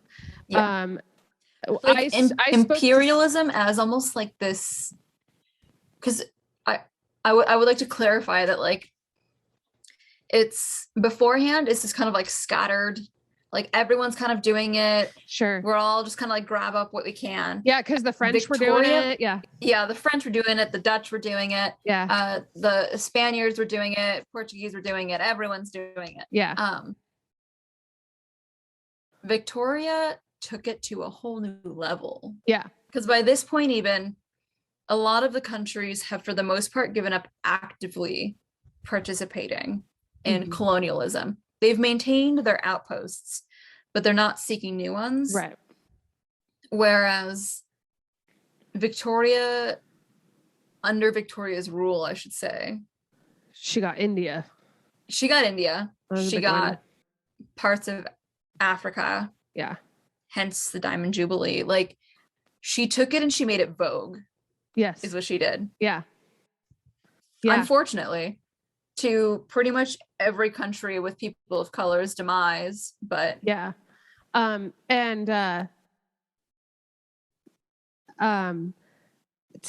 of to comment on like the sexual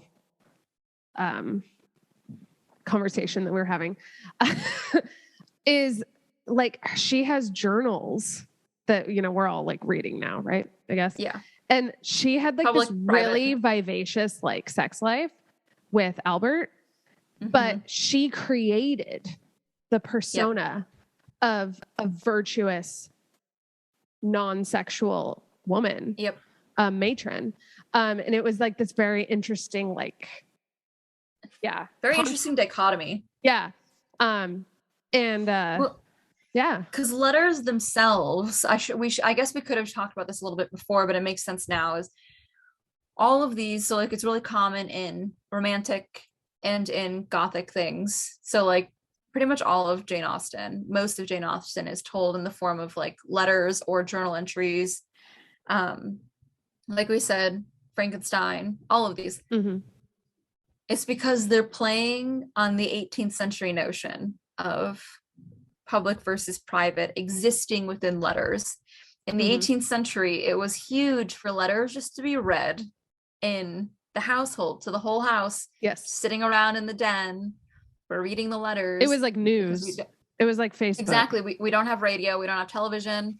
Yeah. We got nothing. We got letters. And so that's another kind of level of why the stories are told this way, because they're coming from this history of letters functioning as more than just like texting your friend. Yeah. It's kind of that is an element of the public versus private. Literary conflation of private and public. Yep. Yes. But yes, I wanted to talk about the Byronic hero, which I thought was a Gothic thing, but I realized it was the Romanticist thing that you sent me. It was in that section, but I just thought it was so interesting. I mean, maybe we can save this for the romanticism, but I'll just read it real quick. I love that it like talks about it's characters I've seen in modern things. One of them comes to mind is Don Draper from Mad Men, who you're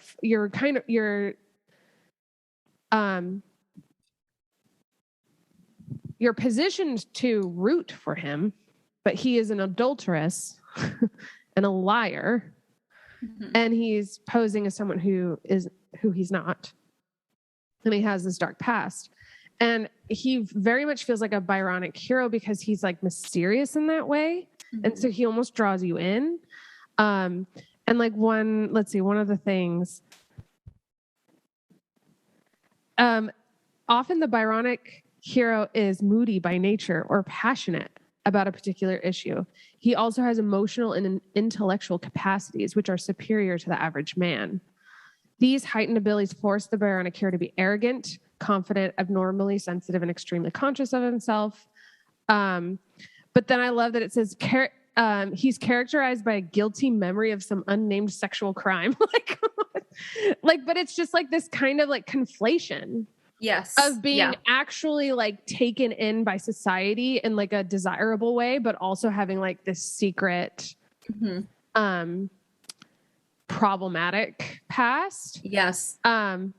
Is really we love the Byronic hero. Yeah. Like that is like Heathcliff is the original toxic man that we all love. Like, even as I'm reading it sometimes and he does things and I'm like, God, you're the worst, but you're so hot. I know. We don't even really like, we get some vague descriptions of you. And you still sound he's a monster. Yes. Like he's awful. He's the worst. Like, but we all would choose him over Mr. Rochester. You know what I mean? Oh God, yeah. Yeah. Like or Darcy. It's the tall, dark, and handsome. Kind mysterious. Of mysterious. Like I don't know where he's been or where he got his fortune all of a sudden, probably by unsavory means, but I'm in on it. I'm there for it. Like you're like, the way that like we use it now, because I feel like the Byronic hero now is like this kind of 2.0 version that we've created from what we need now, you know? And the one now is, it takes elements, especially from like Heathcliff, where it's like the obsession, the obsessive quality, where like he has this mysterious sexual past. He's definitely like experienced, but he only has eyes for you now, even though in these stories she's always a virgin. She's got to be a virgin. And so he loves, but he also hates himself because he's going to corrupt you. He's going to sexually corrupt you, and he can't live with himself over it. And so it takes like 250 pages to convince him to even just like kiss you, because the hand touching, he's like, well, and I don't want to get too into it, but it's almost very similar to the Dr. Jekyl and Mr. Hyde thing, where he then expresses that monstrosity of debasing to, what's her name? Miss Linton's sister. Yes. Yep. Whatever her name is. Yep. You know, as like a foil of this other man that he is, that she has evidently made him into, you know. Oh, it's just fascinating, and I can't wait to get into that. It is like the exploration of the way that just sexuality period has been tabooed. Not like specific types of sexuality, but sexuality as a whole. Even like he can't just have relations with the woman that he loves, because the act of having those relations, the act of that intimacy alone would debase her. Even though it's an act of love. Because there has to be a virgin. She has to maintain her virginity, because if she doesn't maintain her virginity, is she worthy of his obsession? In Wuthering Heights? Generally speaking. Oh, okay. In this dynamic. Yes. Like you get the Byronic hero and the virginal girl that he's corrupting. Yes. Just by his presence, he's corrupting her. Yeah. Lucy and what's her face? Yeah, exactly. So like Lucy with Dracula. Lucy and Mina with Dracula is their value came from their ability to produce English children. Yes. So the second they've been debased in a specific way, they even that was good. I'm glad you brought that up, because when Mina starts to go through it as well, Van Helsing doesn't let Harker lay with her at first because she's slightly under Dracula's control. They have to wait until they know she's in the clear, right, before he's able to, because otherwise he might then inadvertently be infected somehow. Yes. Interesting. Yeah. Yes. This is fascinating. I love the Byronic hero. Yeah. I like a lot. And yeah. And I think we need to explore that a bit more, and I think we will. Like for sure. Especially because we're going to be reading Wuthering Heights. Yeah. We can make a note of looking up some readings for that as well, going into it, because I would almost argue that, like, okay, so another loosely Byronic hero is like Mr. Darcy. Yes. Oh, we love Mr. Darcy, don't we? He's so misunderstood. He's just dark and broody. Yeah. Like, he's rich. Yeah. And he stands in the corner, awkward. He can't dance. He'll dance for Elizabeth, though. Yeah. So we'll definitely talk about that. I would kind of argue, though, that our current conception of the Byronic hero figure is more closely related to Heathcliff than it is to Darcy. Even though Heathcliff is like this bastardized version of what the Byronic hero originally was, to kind of like mirror to us what the issues with the figure is. So one like modern version that I'm thinking of is Nicholas Scratch from Chilling Adventures of Sabrina. So like, for those who haven't watched the show, it's all out. So if you haven't watched it by now, I'm sorry, I'm going to slightly spoil some love things. So Sabrina starts going to her human school, where for a while she's dating the guy that she always dates. What's his name?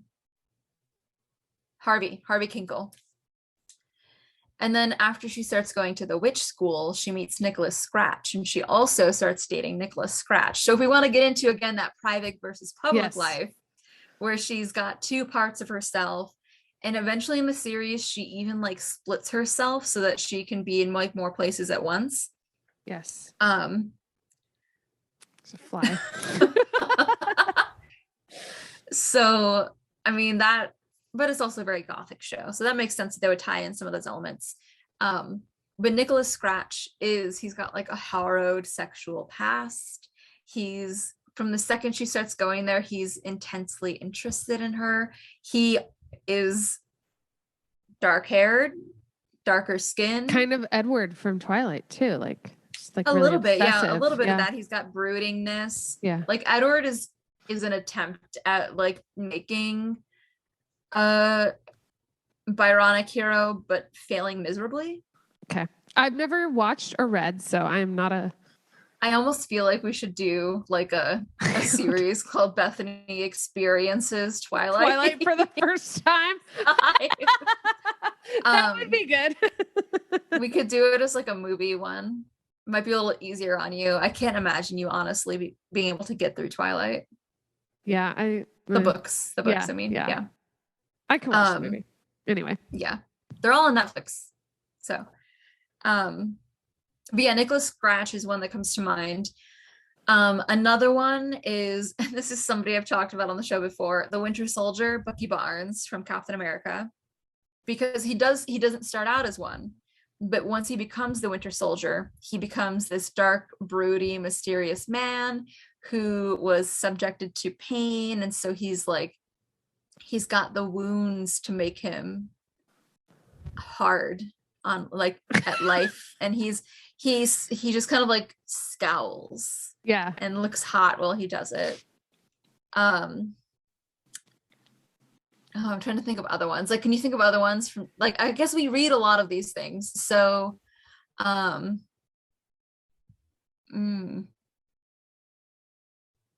Holland, which we did compare. I compared to the Winter Soldier even, but like Holland is a Byronic hero.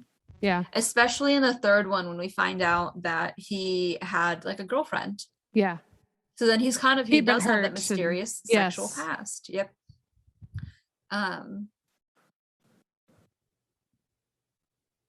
One part, at least nowadays, is that you don't always trust the Byronic hero. Like, he'll be pit up against the right choice, the hero. And if it's a rom-com, sometimes the hero turns out to not be a hero. And so the Byronic hero becomes the real. Because the hero is just Dr. Jekyll.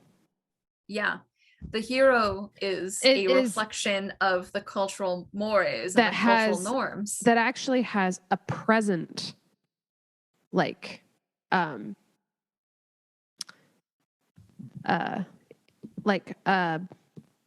present sin. You know what I mean? Like, yes, no, exactly. And then it comes out, and then he's not as cool. Like, yeah, like he has a fall from grace. Yes, because they're not one person like Dr. Jekyll and Mr. Hyde. Yeah, he's hiding something by being that hero. But then the Byronic hero in these situations ends up winning out. He gets the girl in the end because she finds out that he was like the honest person. Yeah. He was being honest with his true self, with his Mr. Hyde self. He didn't double them. He didn't self-alienate. He allowed them to coexist for better or worse within himself. Well, and the part that I read where he said where the Byronic hero is extra intelligent and has these like above average attributes is because of his ability to conflate and combine his Hyde and Jekyll and to acquire the kind of emotional intelligence, and women respond to that. Yeah, we do.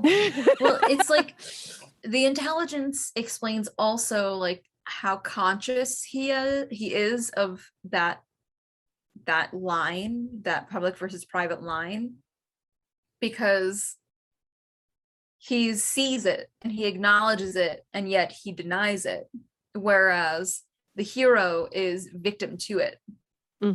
Regardless of their relationship, or like regardless of how much they're conscious of it, the relationship is that the hero is the victim to that line that the Byronic hero is able to overcome. Yes. Good. Yes. I mean, we're at 2.5 hours. I'm not complaining. We could do a part 1, part 2 if we wanted. I think we could. Yeah.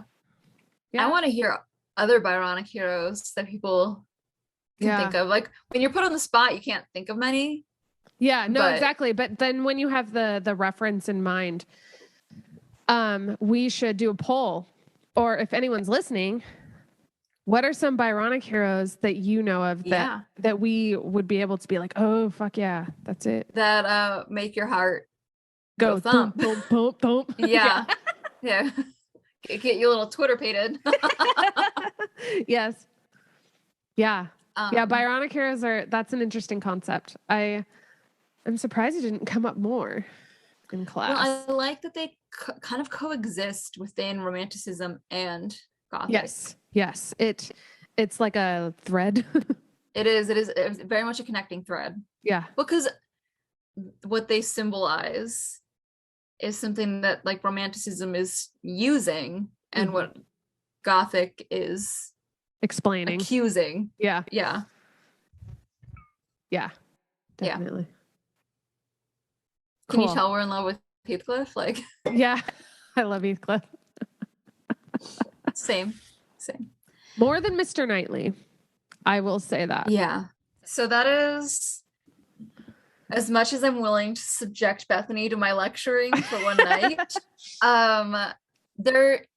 there's so much to be said about the Gothic genre. And the fact that we're not talking about any specific books today is part of the reason that I just kind of touched on those two key kind of like themes. 3. Or I guess like keywords. So that's where we'll end it today. Yeah. We'll definitely have these conversations again. Yeah, exactly. This is especially because I constantly bring it up, and with the books that we just read, King of Scars and Rule of Wolves, they definitely kind of draw from this tradition. Yeah, definitely. I mean, there's definitely a Dr. Jekyll and Mr. Hyde element with Nikolai. There's the story within a story with the constant extended flashbacks. Yes. Yeah. But yeah, I'm glad that we recorded this episode pretty early in the season, because we are going to be covering Frankenstein and Wuthering Heights. Yes. And it's just going to come up in discussion across the board. And so I wanted to make sure to give this kind of precursor. I feel enlightened as a pupil of Melissa's vast tutelage. Yes. I love the moment. You're like, where was I? After I burped. Putting your glasses up. You're like, adjust your glasses. Where was I? I was like, is that real? Did you just do that? I have bifocals, and so if they're not like right here, they don't have a line, but like down here. Okay, so that's why I'll move them up, because then I can't read until like they're like at level. Yeah, cute. Cool. So that concludes our Gothic episode, in hopes that it is a nice little pre-game to some of the episodes we'll be having later this season. Yes. Very good. All right. Where can you find us, Bethany? Oh yeah. You can find us on Instagram at In Bed with Books Pod. Also on YouTube at In Bed with Books Podcast. We put all of our unedited versions up there. We also have every Friday we release, or every other Friday, I should say, we release pretty much an extra episode where we talk about films or shows or just other stories. Sometimes we talk about milk. Sometimes we Yeah. And then whatever's on our mind. Yeah. So it's definitely subscribe to us there. But we're on Instagram most of the time. You can find everything that we're doing. You can also check out our website at inbedwithbookspod.com and see who we are a little bit more. So yeah. All right. Meanwhile, happy reading. Happy reading. Bye. Bye.